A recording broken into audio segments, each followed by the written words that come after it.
Welcome to Uncle Karl's Crazy Real Estate Stories with your host, me, Uncle Karl. No guru bullshit. This is real estate investing in the trenches, from guns to goats, lawsuits, police, and motorcycle gangs. And let the stories begin. Hey guys, Uncle Karl. I'm here with my buddy Stas, and we're going to talk about some real estate stories. Today is Friday. And normally I'm out drinking, and I'm in here doing a podcast, but I guess I can go drinking later, right? Absolutely. Hey guys, we're here late night in the studio recording, and we wanna tell you some stories. And actually, the other day I spoke with Karl, and he was telling me about this story about the numbers 704-777-77777. Would you like to tell them more about the story, man? I found it very fascinating, so I think they will like the story. Okay. What happened was I went to some real estate course, and they said you need an easy to remember number Okay. to put out on your signs, Uh-huh. and so people remember you. Yeah. So I was like, okay, how do I get an easy to remember number? How do I do this? So one night I was drinking beer, and I think I had about probably 8 beers, and it was probably about 10, Like usual, huh? like a normal Friday night. Yeah. So I called this guy. I got out the phone. I just dialed 704-777-777, and this guy picks up and I said, "Hey, I'm a real estate investor, and I really like your phone number, and I'd like to buy the phone number." And he was like, "Are you drunk?" And I said, "Well, yes, but it doesn't make it. I still want to buy your phone number." And he was Yeah. like, "Well, okay. How much do you want to pay for it?" We went back and forth. I think I paid $450 for the phone number. Basically, the next Wow. day, he said, "Okay, come on down." He worked for. And what year is that? This was probably about 20 years ago. Wow. Something 20 like that. years ago. Something like that. We went down. He worked at. I think it was one of those phone companies. I can't remember, but he had bought it. He Okay. bought it. So I went down there, paid him the money, and he transferred over to me, and I owned the Yeah. phone number. And I guess back in the days, 20 years ago, $450 was much more money than nowadays, $150. Yeah, a little bit more. Okay. But we. I don't know, guys, because I haven't lived in the United States that long, so I gotta ask. Yeah, Stas has moved here 3 years ago from Bulgaria, knowing very little English, Yeah. and done a great job. But what we ended up doing was, Okay. so after he sold me the number, I was like, I'm just wondering, why would he sell this number? It's a great number. Why would he give it up? Well, here's the problem. Everybody thinks it's a taxi. So all day long, especially Friday nights, oh man, that phone would ring. People Really? needing taxis. Everybody needed a taxi. Jeez. And women at the bars would give it out to guys. Guys That's call me up, perfect. say, "Hey, I'm looking for Sally. She gave me this number." I'm like, "You dumbass! It's a 77." I mean, come on, And people put it down as on their employment applications. Jesus. They'd call up saying, "I'm here to verify somebody's employment." I'm like, man, but all sorts of like collection calls. I Yeah. mean, it was crazy. It rang all the Okay. time. I mean, it was nuts. But what I liked about it was it was a great number to put out on my bandit signs. Yeah. And also I could tell anybody, anywhere I go, I was like, look, if you ever lose my number, it's 704-777-7777. And I would get calls months, years later, because Yeah. people remember the number. Absolutely. And it's proven that vanity numbers or repeating numbers like this Yeah. get, I think it's like up to 20 times more calls than a regular number. So Okay. they're very valuable. Yeah. And so that's the reason I bought the phone number was for the real estate, and that's how I got it. Okay. But I think if you remember from last time, I lost everything in 2008. Yep. So I got really desperate at one point. I need money. So I mortgaged the phone number. Okay. What I did was I got a buddy of mine to loan me $10,000. I put the number in his name. Okay. Because we needed it for the car business. Yeah. So I did that, and he leased it back to me for $200 a month. Really? So it was. I mean, That's a great deal. Yeah, it was good for me. I need the money, Yeah. and so I mortgaged it. Now I had a lease, a 1-year lease with option to buy it back. Yeah. But I couldn't buy it back at the time, so I Yeah. lost the phone number.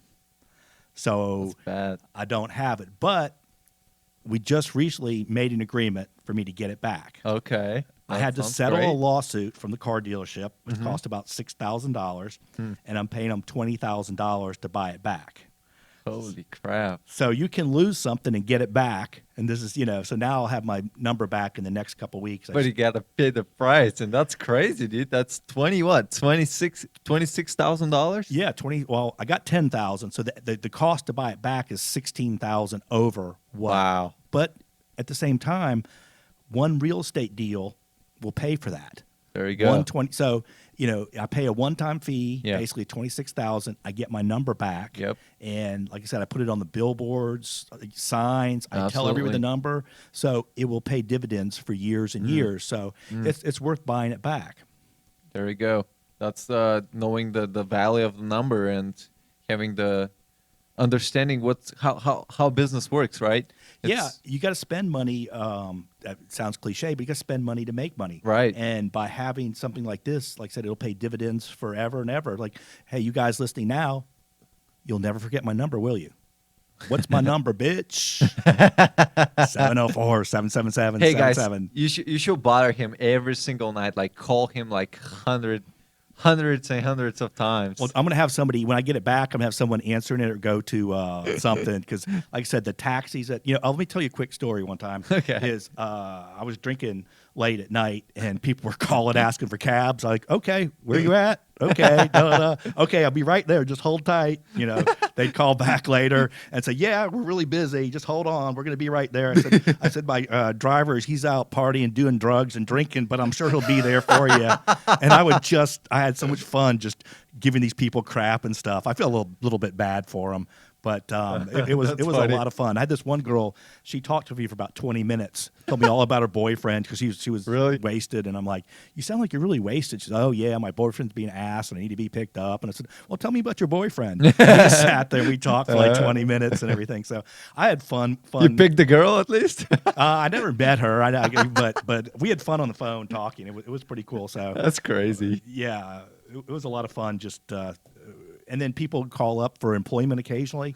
They say, I'm calling to verify so-and-so's employment. I'm like, okay, what do you want to know? It's like, was he a good employee? It's like, hell no, that guy sucked. I wouldn't hire him. I would always, I was like, if you're dumb enough to put my phone number down in your employment application, screw you. I'm going to have fun with it. There you go. It was, it was, and then like occasionally, these guys would call asking for girls. They were like, "Oh yeah, I met Sally. She gave me this number." I was like, "Sally, that's my wife. What the hell? What the hell? What the hell you doing with my wife?" So I had a lot of fun. I just with that man, messed that's around funny. with people. So I can't wait to get it back. So I will be. I'll gonna probably have have some some fun, fun. some fun with that. But, Absolutely. You're crazy, man. yes. So you told me a really great story about a foreclosure that you did. Probably that was one of your best foreclosures out there. Would you mind telling us this story about this foreclosure? This one, we ended up making about $42,000 on. Okay. It probably wasn't our better deals, but it's a little bit crazy. Okay. What happened Yeah. was we pulled the file. It was a foreclosure, and the lady had passed away who owned it, Okay. and she had one son who was the only heir that was living at the property. Okay. So we're like, okay, it's in foreclosure. There's a lot of equity. And then we also use this thing I've told you guys before. It's called bin verified. Right. It's a skip trace thing. Right. So what we do is we pulled it up. We wanted to learn everything about him before we went and knocked on the door. Yeah. So I was looking through all the stuff, and then it came down to his arrest records. And he had been arrested multiple times for receiving stolen goods, and some other stuff. Yeah. So I always want to know these things. It's Okay. important to know, before you go visit the people, a little bit about them. And it only took 5 minutes to 10 minutes Absolutely. to do everything to find out. So what happened was we drove by and we kept knocking on the door, Yeah. and he would never come to the door. We're like, God, how are we going to get him? Then I saw this one guy who's walking down the street, and I said, hey, do you live around here? He says, yeah, I live right around the corner. I said, hey, we're trying to get this guy. He's in foreclosure. Yeah. This usually goes really good or really bad. If you say that, sometimes they say it's none of your business, leave me alone, or whatever. But I said, hey, this guy here, he's in foreclosure, and if you can help me get the deal, I'll pay you $500. He says, what? So $500. And he goes, oh, well, let me tell you about him. So he told me about him. And I said, look, I know he's in and out. I said, here's my phone number. Will you call me when he comes in? Well, no. This guy's name's Tony. He's a really cool guy. Okay. He took his stool. He lived 2 houses down. He put his stool outside, and he sat there, and he watched. He would just hang outside, and he would call me, hey, Karl, he just showed up. He's here. So we drive up, knock, knock, knock, knock, knock, knock, and he wouldn't come to the door. So Tony came at the door, and he says, I'll get him. And he started knocking real loud. Said, hey, it's Tony. Come to the door. And he kept yelling, and finally the guy came to the door, looking a little disheveled. Yeah. And so we start talking to him and say, hey, your mom, I know, passed away. You're the heir of the house, and it's going to sale next week. What are your plans? And he says, I don't really have any plans. Basically, we talked to him for a while, and he wasn't real responsive. And he said, well, just come back another day. And we're like, crap. So we came back again. We had to beat on the door again, Tony comes back, and he's beating on the door. Hey, it's Tony. The guys are back. They got money for you. So he finally comes to the door, and we're talking. And, he's not real motivated. And I was working with one of our joint ventures partners, Vincent. And Vincent says, well, that the house is going to foreclosure. When they come, the sheriff comes, and he comes in your house, and they padlock the house. And this guy's eyes got really huge. Really? Because he's been convicted of stolen goods multiple times. So I'm sure he had some stolen goods in the house. So he's like, okay, and we end up making him a deal. I think we're going to give him like $5,000 or $6,000. Cash. We're going to pay for his hotel room. Okay. We're going to pay for a moving van. We're going to pay for a place for him to put everything in storage. We made all the deals. Yeah. So we said, okay. He brought the deed we brought the deed from the attorney and the paperwork. We had him sign the deed, got it notarized. Okay. And we gave him $1,500 up front and told him he gets the rest of the money when when we move out. Okay. So, of course, he didn't have anything ready. We pull up in the moving van. We're going, oh, man. We got to get this guy out of here. Yeah. So what we did is we hired Tony, our lookout guy, okay, and a bunch of his friends from the neighborhood. They helped us load everything up. And what happened was we went in the house, and I was in there helping too. We had to get the guy out. So we were looking at, he had all these clothes, and they all had price tags on them still. Really? Yes. I'm like, stolen goods. So we're like, okay, this is sort of weird. And then, we were cleaning up, and we loaded everything up in the van. But this guy had a huge sword collection. He probably had 100 different swords. I mean, this guy was a little bit weird. A lot weird. So it's funny because we were talking to neighbors too earlier. Okay. And she said that one time her dog was barking, and he jumped over the fence, chased the dog through the house with a sword. Holy and they crap. called the police and got him arrested. That was one of the other times he'd been arrested. That is crazy. So, yeah, this guy's probably not real stable. Yeah, he's not. Dealing with, No. He's all these crazy swords. But so we eventually get everything all loaded up. Okay. Take it into to a hotel pod. Oh, Take all the pod. stuff. Okay. He just, we put all the stuff in storage. Yeah, That was the agreement. Okay. And then my buddy Vincent, he had 2 dogs. Okay. So he puts these 2 dogs in the back of his truck in a cage and takes them with all his clothes. So we agreed to pay and take him to a hotel room. That was what the deal was. We're going to pay for your hotel room till you can get a place. We gave him his cash, changed the locks. So Vincent is driving him, and he drives to the first hotel room, and he comes in and he shows his ID, and they're like, "You're." I don't know. They found he was a convicted criminal. They said, "Look, you guys, we can't take this guy." So I think Vincent ended up going to 3 hotels before. I think he ended up signing in for himself to get the guy in the hotel room. Really? And then, of course, they didn't allow dogs, so we had to sneak the dogs in the cage. So he's bringing the dogs in and stuff to the hotel. That's crazy. And we're like, oh man. So we're like, okay, this probably. Could he get in trouble if he did something? Signing as his name and I let think this so. Probably Probably could have. If the guy would have torn it up, we would have been in trouble. There's a risk. Yeah. But, we kept up when we were trying to help him find a place. But a few days later, we went back to the hotel, and he was gone. Holy And crap. we never seen him since. We don't know what happened to him.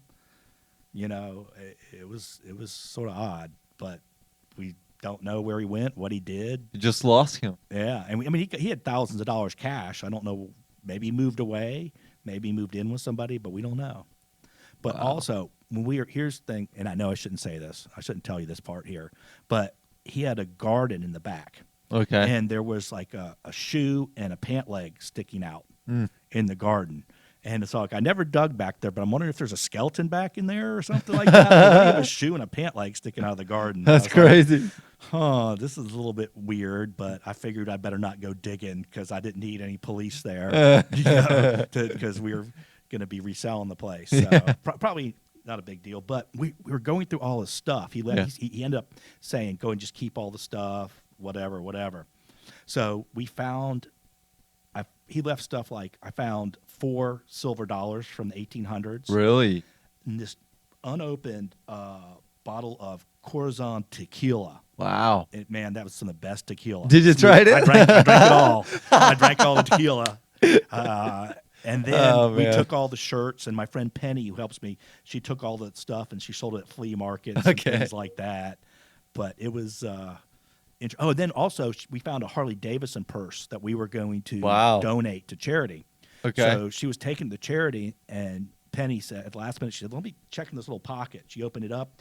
There was a couple gold rings, a gold cross, and some other stuff. Wow. In that. I mean, this guy, obviously he was a thief. I mean, I doubt that was his purse. Probably not. He didn't even check. He didn't even check. Wow. I mean, we found, like I said, we found silver dollars. Man, we Jesus. found so much alcohol and stuff. So obviously he was big into buying and selling stolen goods. Stolen goods, right? But I guess then after this, we get ready to sell the property. Yeah. And we're like, we thinking everything's good. The title's fine. Yeah. Well, it turns out that he had opened the estate. Huh. And what happens is if you open the estate, Okay. He let it lapse, Okay. there is a public administrator comes in and takes over the estate. So we're trying to sell it, and it turns out this guy is in charge of the estate. And we're like, uh-oh. He goes, look, I'm going to just go ahead and sell this on the open market. And I'm like, what? We just paid all this money, paid off the mortgage, and fixed it up. I'm like, but we own it. And he goes, well, you didn't do it properly. Wow. You were supposed to go through the estate. So we're panicking. We're thinking we could lose all our money. And this is after we had it sold under contract. While we're trying to fix the title, we're going, oh, my God, what are we going to do? So luckily the seller said, we told the seller, having a little title issue, stick with us. We gave them concessions. Yeah. And then we negotiated with the public person to close out the estate. Okay. But they ended up charging us extra, like $15,000. They said there might be some taxes. Yeah. Their money went to, I think money went to some IRS stuff. Okay. Or they wanted to pay the IRS in case there are any tax implications. Yeah, And at that point, we're like, whatever you got to do, I don't want to lose our money. Yeah, for Because sure. we could have lost our money. Yeah. But we ended up netting $42,000 on that deal. And And that some was fun time, huh? some fun times. But we got creative. We solved the problem. Absolutely. And we did the research. If we wouldn't have found out about him receiving stolen goods, Right. I don't know for sure if we would have got that deal, or if he would have just stayed in the house and got foreclosed on. Yeah. So sometimes those little research things that you can do can make Absolutely. a difference. And network with the community. You network with the neighbor, and he actually helped you get him out of the door. Yeah. Right. Yep. He helped him get the door. He was the lookout. Yeah. So that's one of the things. I mean, this is real deals. This is how you get really real stuff done. Yeah. You can't just be, knock on the door and leave a note. Absolutely. You've got to go those extra steps. Absolutely. You've got to Chase it. You got to be creative. Absolutely. And solve his problem. And that's what we did. And that's how, we made $42,000. Now we would have made another $15,000 on the deal if it wasn't for our mistake. So you guys also got to be careful too. Would you explain more? Like, can you be more clear? What for someone that maybe is chasing for foreclosures or is trying to do some deals like this? You are buying the property from, you're closing the foreclosure, right? You're getting it current, and you're doing all the things, right? Yeah, I didn't explain that. Basically what we do is we go direct to the owner. Okay. If a property's in foreclosure, You have We'll the go- money in place, and you we buy go the direct to the property. owner. Even in the foreclosure process, you can buy direct from the owner. Yes. So we always go to the owner, buy direct from them because Mm. it's good because they get money versus they wouldn't got anything. Yeah. And but here's the mistake again was like the fact that we just looked at that he was a proper Right, heir, right. which we did that right, but we didn't check to see that his estate was That open. estate. So you guys got to be really careful when you do this because we got lucky on this deal. It Yeah. could have fallen apart. We It's could have lost gold, all the money. for sure. We could have lost about 40 or 50 grand on the deal.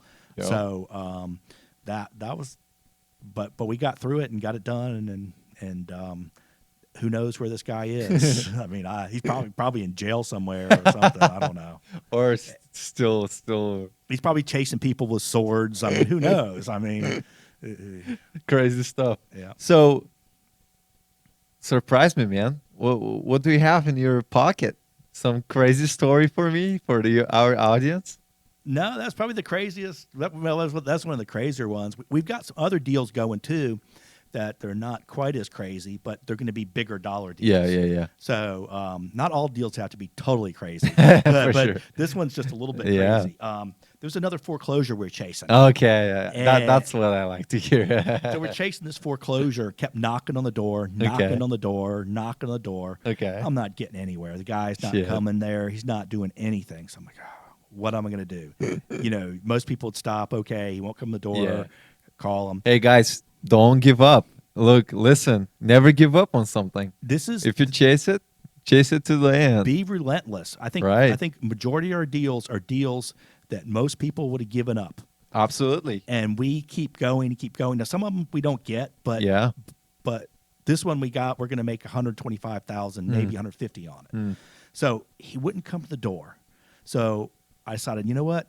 I did some more research, tracked down his dad. I said, now when you call people's parents, it either goes really good or really bad. I've had people cuss me out, like I said earlier, going, what are you doing in my business? And da-da-da-da-da. So I called his dad up and said, hey, look, your son's house has been foreclosed on. It's in a 10-day redemption period where he can still sell it. He has to act quick. You hit it hard. I was just like, hey. Hey. And he was like, really? I said, look, you got to, and he goes, I didn't realize that his house had been foreclosed on. I said, yes. So he got a hold of his son. He called me the next day. He came in the office, and we ended up talking and making a deal on this thing. And anyways, we paid him like $40-something thousand over the stuff because it was getting ready to be foreclosed on. He wouldn't have got anything. Yeah. So we ended up paying him $40-something thousand. He came the attorney. He signed everything. Yeah. And he was not supposed to get his check until he was moved out. Okay. Somehow there's some kind of miscommunication there. He went back, and he ended up getting his check. Wow. Cashed his check. We're like, well, that's okay. He's supposed to move out. Yeah. So we went there a few days later. He goes, oh, I'm not ready. Huh. Went there another week later. I'm not ready. Another week. I'm like, that's oh, not my really God. good. Plus, it can be really hard to evict somebody Yeah. like this. We're like, oh. But did you got the deed? Oh, yeah, we owned the property. Okay, The so- attorney did the proper closing. We Okay. owned it. Okay. He was just a holdover. So we're like, So we show up there one time, and he goes, man, I'm having a tough time. You guys just leave me alone. Really? But we gave The you your property's money. ours. It's ours. We try to be nice about it. Well, I said, can we bring a moving truck? And he's like, no, man, I got it. I said, please, we'll bring a moving truck, we'll bring movers. No, I don't want anyone messing with my stuff. So we're like, oh, crap. So we had to go to court to evict them. And I'm like, Really? God. So we went to court, and we ended up, can't disclose what happened, but we ended up winning. So we got an eviction. We're like, hey, all right, get this guy evicted. Like, okay, great.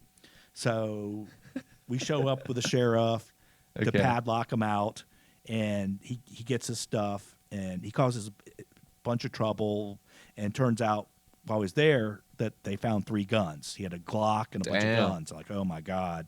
Jesus. So they were legally registered to him. Okay. So he takes his guns, and they padlock him out, and, Okay. and he goes. We're like, okay, cool. He's done. We're everything's fine. Well, by law, we have to let him back in to get his stuff out of the property. Yeah. So we had one of our partners meet him out there. He goes in the house, locks the doors, and doesn't come out. Fuck. And we're like, oh my God. So we're like, so we have to call the police, and I think 5 or 6 police cars call. They knock and knock, and Jesus. finally get him out, and he leaves. You know, like, oh, jeez. And then he called back again. Uh-huh. We didn't want to let him in, but we Yeah. had to let him in again to get his stuff. Wow. So we let him in again, and he comes back, and I'm like, oh God. So I have my buddy Joe. Okay. Meets him out there, and he's a pretty good guy. Got along well with him, and Joe helped him move his stuff out, and he finally left the property. Wow. And now get this, he said he was going to sue us. I'm For like- what?